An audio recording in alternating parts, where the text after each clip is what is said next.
더불어민주당 내란진상조사단 단장 추미애, 간사 박선원, 저희가 진상조사단을 대표해서 오늘 방첩사에서 새롭게 드러난 군의관 블랙리스트를 중심으로 해서 말씀드리고자 합니다.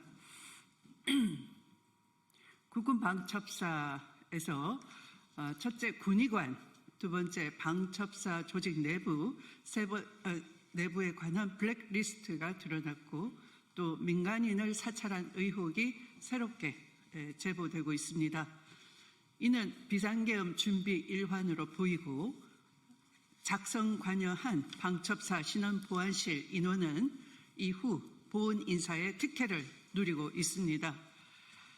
저와 박선원 의원이 12.3 내란 실체를 밝히는데 결정적 역할을 한 것으로 보이고 관련자를 즉각 보짐하고 수사를 할 것을 이 자리에서 촉구하는 바입니다.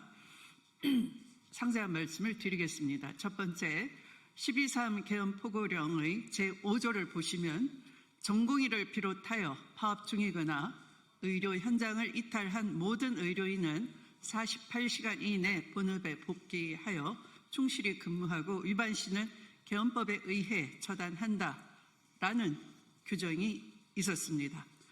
그런데 방첩사가 실제 의료인을 포고령대로 처단하기 위해서 이른바 군의관 블랙리스트를 작성한 사실이 최근 제보를 통해 확인되고 있습니다. 방첩사는 민간 의료계 파업 등에 장기간 투입되어 내부 불만이 높아진 군의관들을 대상으로 군의관 블랙리스트를 작성하고 군의관들을 사찰하고 이들의 정치 성향 등을 사찰 수집했다고 합니다. 2024년 3월에서 10월 사이 무려 7개월 동안 전체 군의관 2,400명 중 약 1,500명 등이 무려 10차례에 걸쳐서 민간 의료 현장에 투입되었다고 합니다. 이에 따른 불만이 내부에서 고조되는 상황에서 수백 명의 군의관들이 사찰 대상이 된 것으로 파악되고 있습니다. 의료 파업은 윤석열 정부의 핵심 관심 사안 중 하나였던 만큼 계엄이 실제 시행되었을 경우 해당 블랙리스트를 기반으로 의료인에 대한 통제, 불이익, 징계 또는 처벌 등의 조치가 이루어졌을 가능성이 있는 것입니다. 두 번째, 비상계엄 준비 과정에서 방첩사 조직 내부에 블랙리스트가 존재했던 사실도 확인되고 있습니다. 해당 리스트는 방첩사의 내부 인원을 대상으로 작성된 사찰 문건으로 계엄 실행을 염두에 둔 내부 숙청 작업의 일환으로 파악됩니다.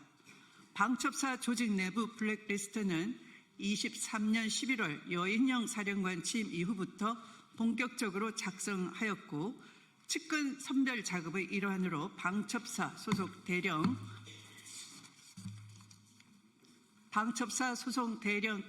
30명 정도 해당된다고 합니다.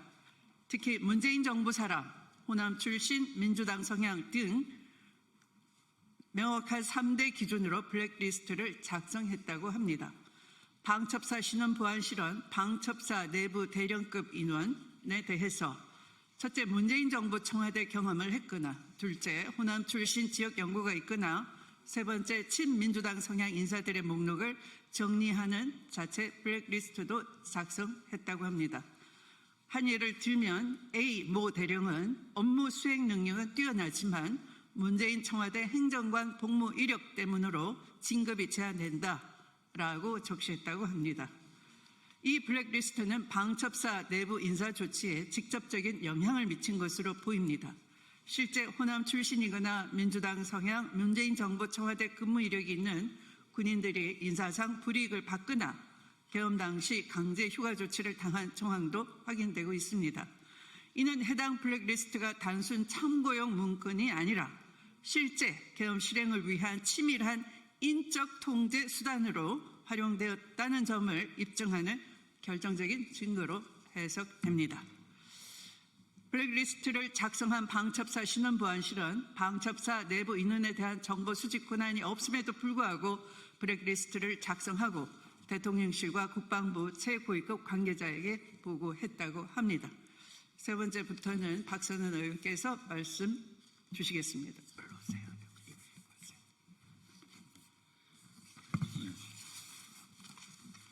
다음 3. 방첩사가 민간인 사찰 문건을 작성한 사실을 확인하였습니다. 사찰 대상자는 김윤태 전 한국국방연구원장, 카이다 원장으로 김윤태 전 원장은 순수 연구원 출신으로 문재인 정부 청와대 행정관 경험이 있다고 합니다. 특히 김윤태 원장은 문재인 정부 때 임용되었고 이재명 대선 캠프 공약 수립 관여 의혹을 받으며 민주당 사람으로 낙인을 찍혀 윤석열 정부에서 무리한 해임 요구를 하였다고 합니다. 실제로 국방부는 김윤태 원장을 퇴직이 아닌 해임 처리하기 위해서 임기를 마치고 퇴임한 김 전 원장의 임기를 연장을 해서 24년 2월 13일 이사회를 열고 해임을 의결하였습니다. 이에 김 원장은 무효 확인 소송을 제기하였고 24년 9월 5일 법원에서 해임은 무효라고 결정되었습니다. 사찰 문건은 김윤태 전 원장의 정치 성향 파악과 재직기간 주요 활동 등을 일목요연하게 정리하였다고 합니다. 사실상 불법적인 민간인 사찰 문건입니다. 사찰 피해자인 김윤태 전 원장은 나는 민간인인데 사찰하는지 전혀 몰랐다. 만약 사찰을 했다면 해임 소송 과정에서 밉보였을 것이다. 나를 주시하고 있다는 소문은 무성했었다. 라고 밝혀왔습니다. 네 번째, 불법 사찰 문건을 작성한 신원보안실에는 보은 인사가 이루어졌습니다.